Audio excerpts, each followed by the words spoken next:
Well, we have the land shark, Brent Bowers, back on the show. And if you want some basic information of what Brent and what his team are doing, I'm going to point you back to his first appearance, episode number 227. I'll make sure to have that link in the show notes. But Brent also has some great resources on his website. So head over to thelandsharks.com for that information.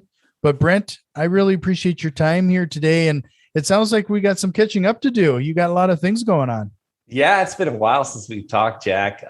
Things have been exploding in the land world. It's been really fun. It's been a lot of new stuff too, because, you run out of those small $200 and something deals. And what I'm finding is that like a $400,000 or $500,000 deal or a couple $1 million deal is not much difference than the smaller deal. Like you bring in more people to do it with you.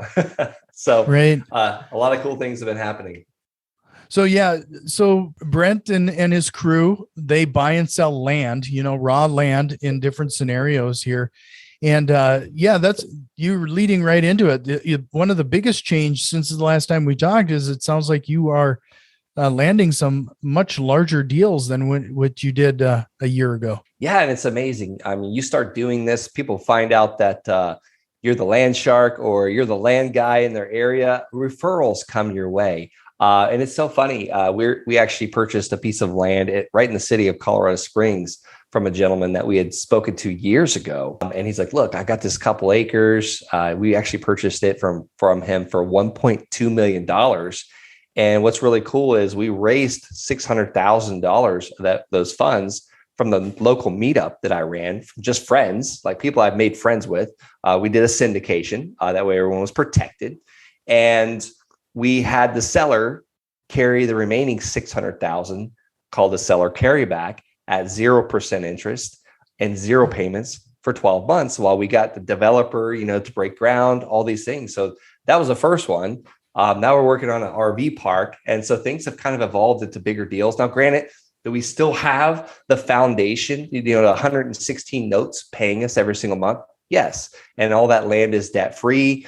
So if there's a crazy market reset, when there is a crazy market reset or crash, whatever you want to call it, we don't owe a lot of debt, but it's allowed us that foundation to do bigger deals and start involving other people. Because when you get on these podcasts, like your amazing podcast, Jack, people start reaching out and wanting to do deals together. Yeah, boy, there was a lot there. So this was a $1.2 million deal. How did you find it to begin with? How did you find this particular one? A postcard, and I would be more than happy to share that postcard with your listeners. But do you have that postcard framed on your wall?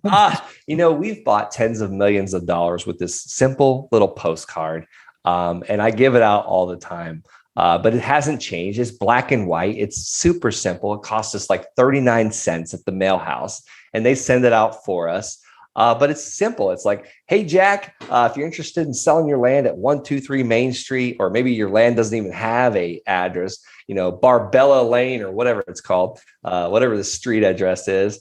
If you're interested in an all cash, fair price, give us a call or text. And we put the number. Sometimes we add God bless on there. Sometimes we take it off because we get screamed at for that. It's amazing what you can do. You could really piss people off, send them a postcard. So be very careful with that. Put a return mail address that is not your home or your physical office. I like a Staples or a UPS box or even a post office box because I don't want people just showing up at my office or my house. Yeah. Well, we actually had one situation where somebody was so upset that they waited at the PO box to chew us out. You're kidding. No, he camped out until one of us showed up. Wow. That's the first time I've ever heard of that. That's amazing. So that's exactly why you want to take that advice from Brent. Don't put your home address on there. I'll tell you what, it's funny. We did a deal. We actually bought a mobile home from somebody once. We'll buy pretty much anything that we can make profit on as long as it's a good enough profit. But we bought it and then we ended up selling it to somebody. And this woman had purchased mobile homes for years. Like she told us all her credentials, and it was like, oh, hey, fine. Yeah, take it. Well, about 3 months later, she shows up and our front of our office was all glass. And a friend of mine was using one of my offices and he's doing a podcast just like this. And this woman is pounding. Actually, no, what he was doing, it was my Rockstar Rookie call. training the Land Sharks team because this guy literally was a rookie and went to a rock star and was training other people how to buy and sell land. Well, this woman was like pounding on the glass for like 5 minutes and would not go away. And she was mad because we sold her a mobile home and we did not upgrade the panel before we sold it to her. Oh, wow. Wow. Yeah, boy, I bet you we both have stories that we can share on that. So, one of those things that I find particularly interesting is when you started this conversation, you said you've learned that these bigger deals are almost as easy as some of the smaller ones. Yeah. Explain what you mean by that. Well, one, it's exciting. So other people want to get involved in it, or they've had an interest, or it's the doctor that makes, $400,000 a year, needing a tax write-off, or just want some passive income coming in. We've been able to raise funds just by, word of mouth, friends and family.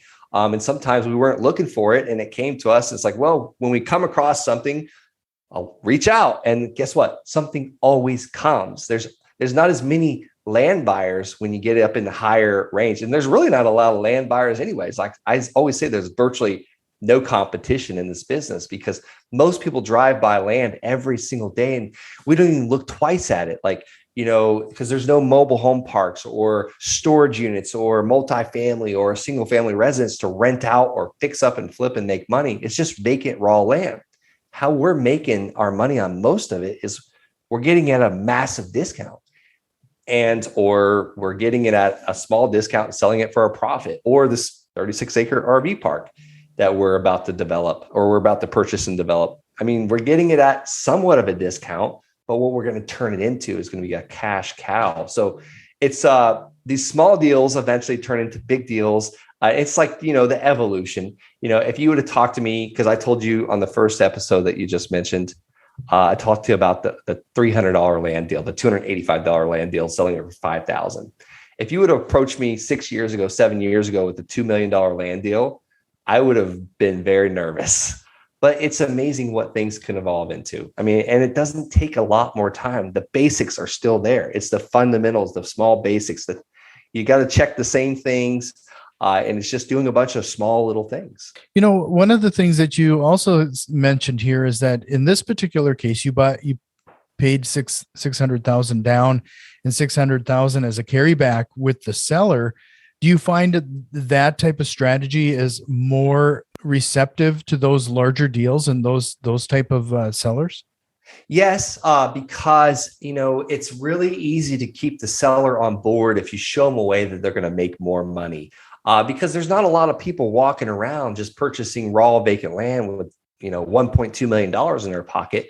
So they have to get creative with you. I keep mentioning this 36-acre. This gentleman is an 82-year-old developer. He's been developing now for 42 years, since he was 40 years old. And it's so funny. It's amazing how things work out. I actually already purchased land from him 5 years ago in another state. And it's amazing how things work out. And I didn't realize it when I went to go look at this land in Florida. But I asked him, I said, what would it take for you to stay in this deal with me? And I would love to see your vision, continued. And that lit his eyes up because he doesn't have children or grandchildren. And he wants to see his legacy continue. And he's got all these ideas. He's still young at heart. He still goes every single day. But what that gives me is this man knows everybody in this town. He's already friends with the planning department. He's already friends with the city planner. He's already friends with the mayor and the good old boy network and the builder that built the medical center in town and all these other areas. So he's already got connections. And oh, by the way, if he's an owner, he's not going to let me fail. Yeah, no, it's really interesting how that whole part of the conversation, right? Is this something that he was receptive to right away, or was that something that you had to teach him, if you will, or do a little, put on your training hat and educate him on this as an option? It took a couple hours of riding around in him and his builder's vehicle, just kind of looking at the property and talking. And let me tell you, like, I'm doing a lot of talking right now on this podcast, but it was 90% of this gentleman talking about his life, his passions, what is important to him, and me just asking questions, building rapport, just understanding what this gentleman was looking for. And it took multiple times of me asking, like, What are you looking to accomplish? Because most of the time, our sellers are either motivated or they've got a problem or a challenge, something you could solve. We call it the 7 layers. As you get through every single layer of that onion, that's when the tears start coming out. Well, this man does not have a problem other than the fact that he's got a lot of projects going. And it's just, he's getting older, so he's not able to have as much energy to put towards it. He's still got the money. There's still money. So it's just his problem was a little bit different. But it just took a while to get to that. The first time I asked him, like, what are you looking for? Like, he really didn't give me an answer. I had to ask multiple different ways. And it was just by having that conversation, me using my listening skills. And that's hard for me sometimes to listen. Mm-hmm. So I had to think and listen and ponder, ask another question and ponder on it. And then just eventually I'd love to do this with you. Type thing. That's really important. I mean, and that's the case with any kind of sales role, right? If those ones that are really good in sales, it's asking those questions and guiding the conversation and letting that person come to their own realization. Convincing somebody typically doesn't work. Yeah, you're never going to convince someone to part with a $4.2 million piece of land, unless they've got a massive, head-on collision about to happen. Whether they're about to lose it or a divorce or you name it. At the end of the day, it's like, what problem can we solve? And sometimes problems are nothing to us, but monumental to some people. Yeah. So just to remind everybody, again, head over to thelandsharks.com for more information and maybe even take a look to see if Brent's training is a good fit for you. I mean, there's a lot of content there. In fact, he has a YouTube channel that they launched about 9 months back. So look for Brent Bowers, and I'll include the link in the show notes because those YouTube URLs can get a little unwieldy. But Brent Bowers on YouTube for a lot more of this information. Yeah, so with all of this, it sounds like you're obviously growing and scaling quite rapidly right now. How has it been building out a team to support all this? I'll tell you what, if it wasn't for my team, I couldn't do even probably 3/4 of this. It's just having the right people. And, whether you're just starting out or you've got 9 people, my motto is do what you do best and contract out the rest. Kind of like what we're doing with the seller, the owner. Like, I don't need the entire pie. I would just like a small portion of it. And there's so much pie out there, and then nothing stops us from doing this one deal. We can continue and do multiple deals, but it's bringing in a team to help me do these things, like an assistant, a lead manager, an acquisition manager, because at the end of the day, there's going to be so much to do. And if you show me a business owner that's running around wearing all the hats, paying the bills, talking to the contractors, purchasing the land, purchasing the houses, answering the phone, like all these little tasks that need done in a business, sending out the mail, it is going to drive someone crazy that they're going to burn out, in a year or two. I believe that's why most businesses fail, because people are not willing to bring on help. And maybe you can't pay for it right away. Maybe it's a partnership. One partner has money, the other one has time. One has accounting ability, the other one has the gift of gab type thing. So it's just figuring out where you lack and finding someone that has those skills. Like Jen, I brought her on in 2016, April 2016. I found her on the Nextdoor app. I hired her to help me take phone calls from those postcards that I told you I was sending out, because the military would send me on these training missions, and I wouldn't be allowed to have my cell phone because we're emulating battlefield operations in the mountains of Afghanistan, and the cell phones don't work out there.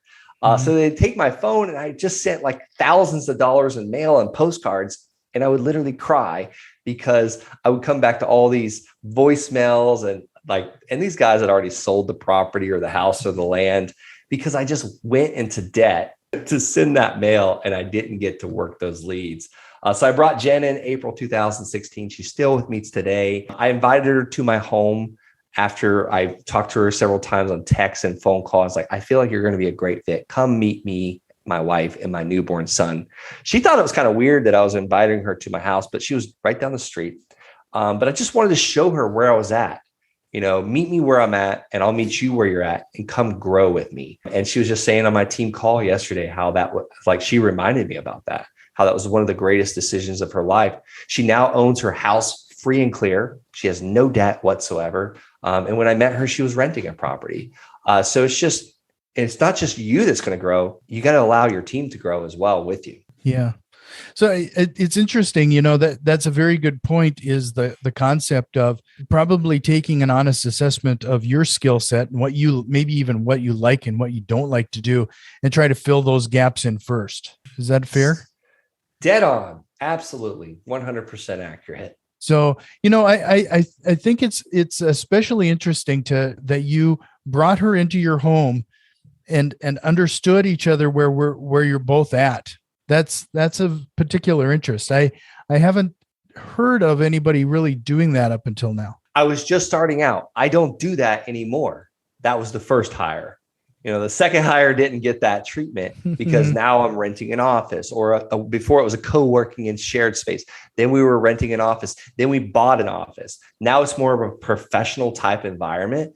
But in the beginning, I was an Army officer doing one deal a month, and I wanted someone to help me scale with that. I didn't have a tremendous amount of money. I was actually in debt at the time. So, was that first hire then strictly like a commission type role, or did you somehow scrape together some sort of base pay? How did that look?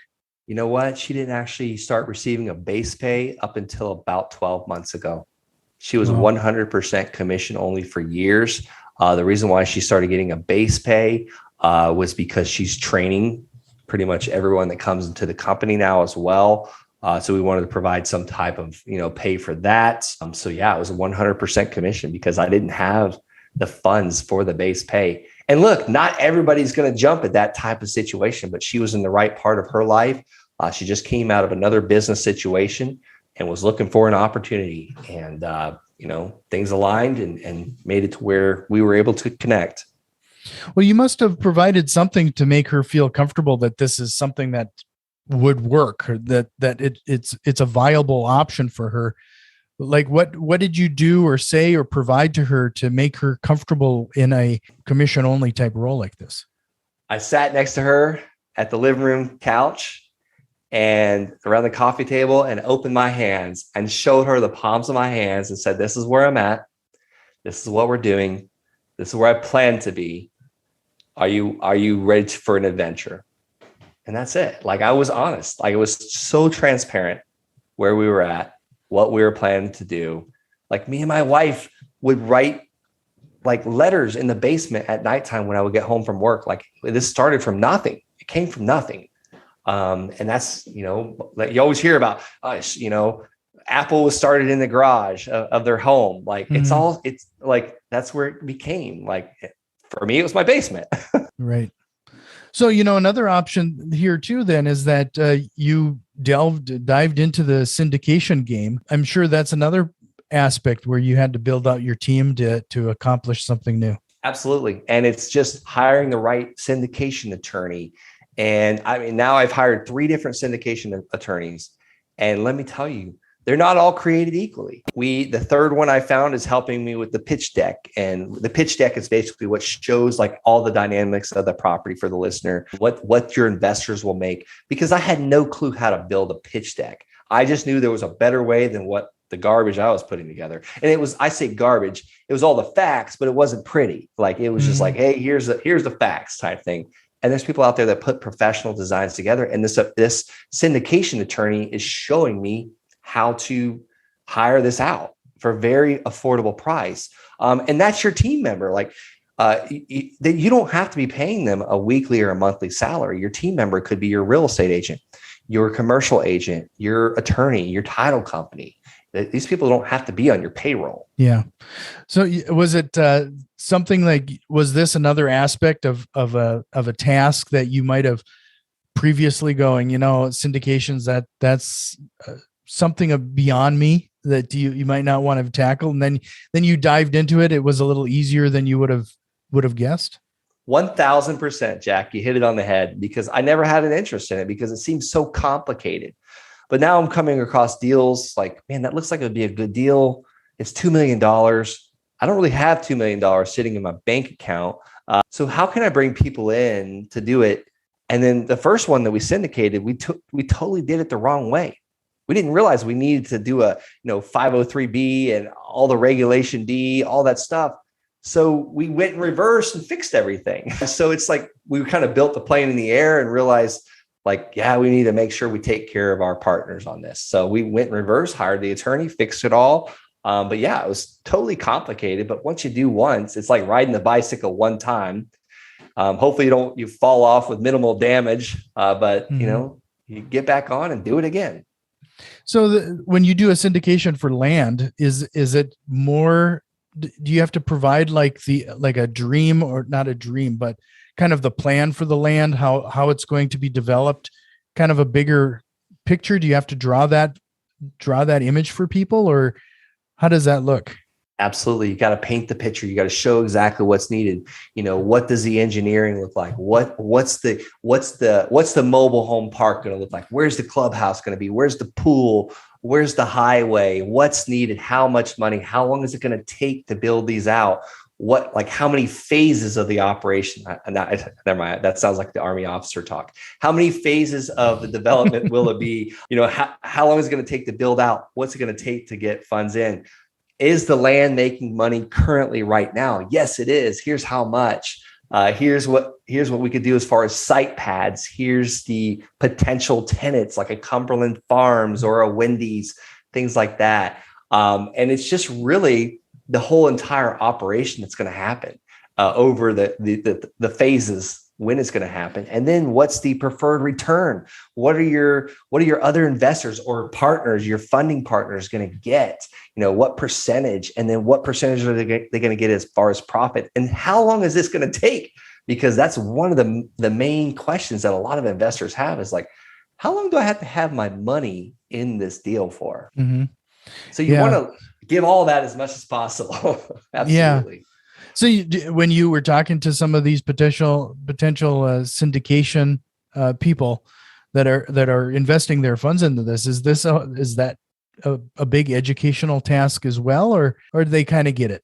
It sounds like a lot of them, especially at first, were kind of in your real estate investing mastermind, so maybe they already had a basic understanding of what you do.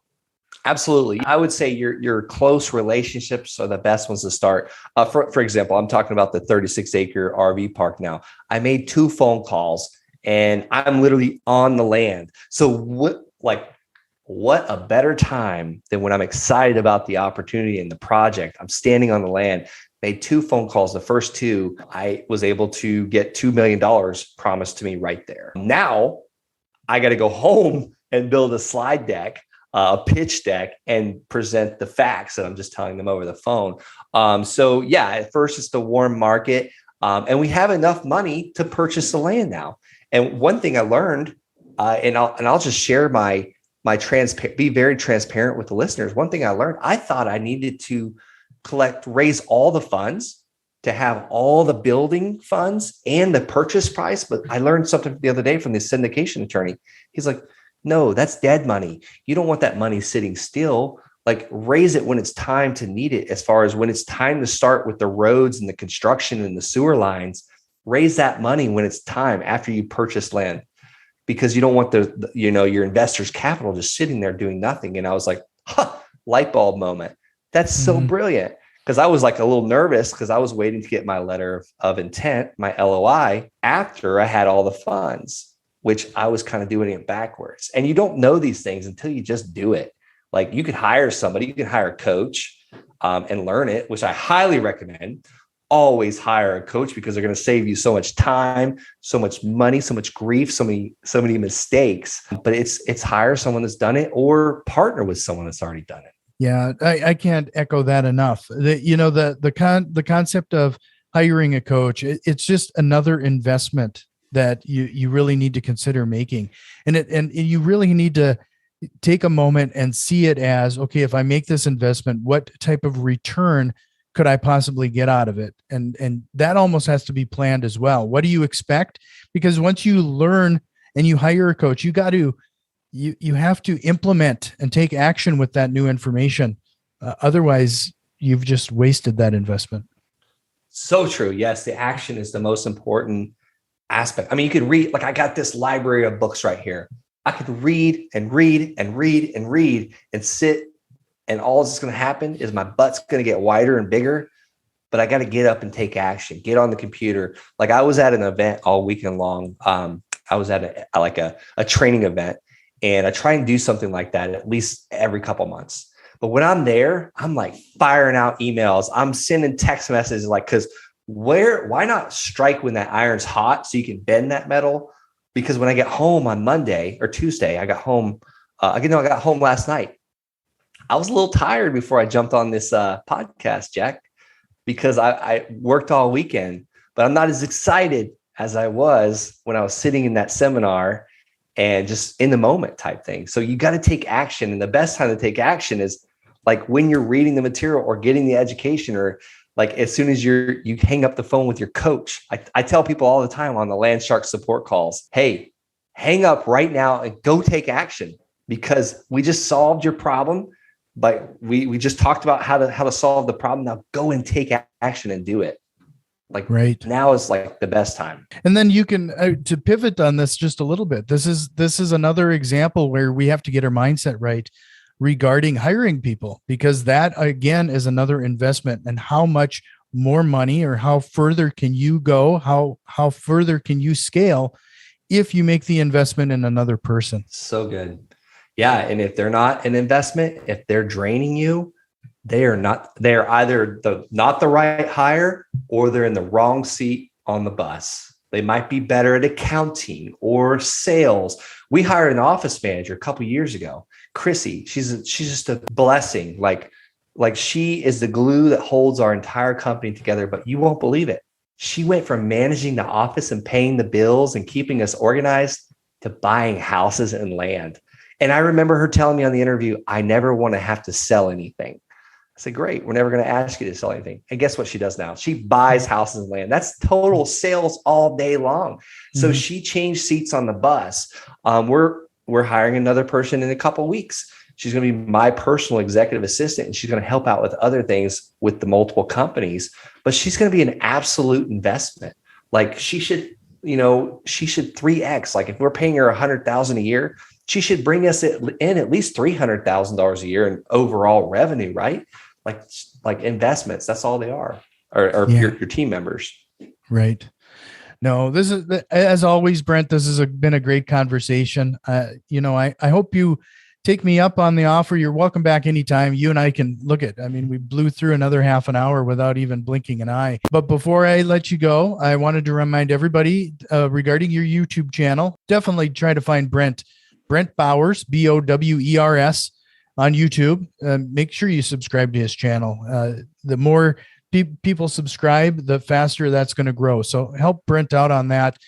And thelandsharks.com. Head over that way. There's a lot of content and material. And I know Brent and his team give a lot of information away for absolutely free. So it's definitely worth checking out. But before I let you go, Brent, is there a question you wished I would have asked you here today? Anything we should have covered? No, I want to hear more about you, Jack. That's it. You've heard enough about me today. I feel like I'm like completely exposed and you haven't talked about yourself at all. So I wish you maybe not have asked me a question, but told more about what you do. Well, lately we've been doing a lot of fix and flipping in my market. And then I'm actually in the dead of winter. I don't know if you know this. I'm near Fargo, North Dakota. Yes, I remember you were in Dakota. I don't meet too many people in Dakota, North Dakota. Yeah. So being in the dead of winter, now's the time where we usually find some of our best deals. And then we try to get them ready for that hot spring buyer market. So yes. That's what we're doing right now. Oh man, I love it. We just purchased a house up in the mountains. We actually did it with one of our competitors. We're collaborating with one of our competitors because I found out he lived right down the road. And I was like, hey, you want a joint venture on this? I'll buy the house, you renovate it, and we'll split the profits. Well, they went and paid the tenant to leave, the wholesaler that sold us the property. and they didn't turn the tenant turned the heat off. I guess he was trying to save us money, and we had gotten the heat in our name, the gas and all that, the electric. And then the tenant was there a few more days. Who cares? I guess he was just trying to save us money. But anyhow, the pipes burst, and we're facing that problem. But yeah, winter renovations. But hey, you know what's going to be awesome?